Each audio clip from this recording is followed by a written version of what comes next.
Projeke e simologile ka 2011 go ne go tilwe dibese di tla simolola go dira ka 2015 fela seo ga se ise se direge. Go ne go tilwe go tla rekwa dibese di le 100 mme gompieno go na le dibese di le 10 fela. Ke project e leng gore ka re tswela mosola mare botlhoko ba yona ke gore tsa sebaka ka di weekend traffic flow e tletse ga go tsamaege. Mmasepala wa re projeke eno e tla simolola go dira ka diphalane. The only issue which is holding up operation of Yarona is an agreement with the industry.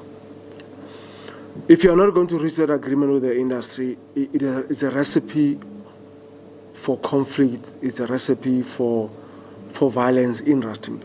Mekgatlho le robong ya di-taxi e tla neela masepala di-taxi tsa yona le makwalotetla mme ba tla duelwa. We are at a 98% on finalizing the compensation agreement. The plan of this BOC and bringing the transformation of this transportation of BOC Yarona in Rustenburg.